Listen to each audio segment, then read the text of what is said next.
दिल्ली में इंडिया गठबंधन की बैठक में अखिलेश यादव और राहुल गांधी की सियासी केमिस्ट्री देखने को मिली। इंडिया गठबंधन की बैठक में भाजपा के खिलाफ एकजुटता का संदेश तो दिया गया, लेकिन बैठक के भीतर कांग्रेस और क्षेत्रीय दलों के बीच भविष्य के शक्ति संतुलन की लड़ाई की झलक भी साफ दिखाई दी। समाजवादी पार्टी अध्यक्ष अखिलेश यादव और राष्ट्रीय जनता दल के नेता तेजस्वी यादव ने कांग्रेस, खासकर राहुल गांधी को यह स्पष्ट संदेश दिया कि विपक्षी एकता तभी मजबूत रह सकती है जब क्षेत्रीय दलों को उनकी राजनीतिक ताकत के अनुरूप स्थान दिया जाए। अखिलेश यादव ने द्रमुक और आम आदमी पार्टी की अनुपस्थिति का मुद्दा उठाते हुए कहा कि विपक्षी खेमे से जुड़े दलों को साथ बनाए रखने की जिम्मेदारी कांग्रेस को निभानी होगी।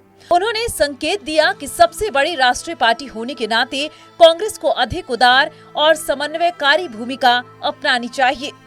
बैठक में अखिलेश यादव ने उत्तर प्रदेश का उदाहरण देते हुए कांग्रेस को पिछले लोकसभा चुनाव का गणित भी याद दिलाया।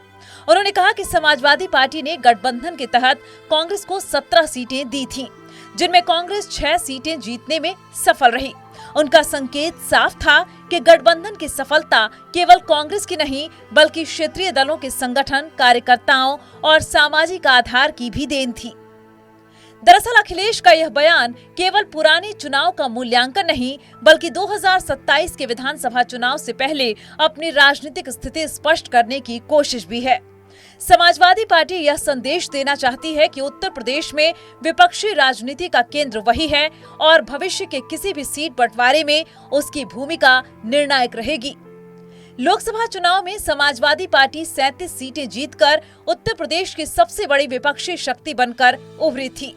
पार्टी नेतृत्व का मानना है कि गठबंधन की सफलता का मुख्य आधार उसका सामाजिक समीकरण और संगठनात्मक नेटवर्क था।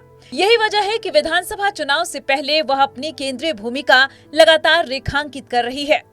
तथ्य यह भी है कि 2022 के विधानसभा चुनाव में कांग्रेस ने अकेले 399 सीटों पर चुनाव लड़ा था, लेकिन उसे केवल 2 सीटों पर जीत मिली, जबकि गठबंधन की राजनीति में उसकी स्थिति मजबूत हुई और लोकसभा चुनाव में उसे बेहतर परिणाम मिले। इसी आधार पर सपा नेतृत्व भविष्य की राजनीतिक बातचीत का आधार तय करना चाहता है।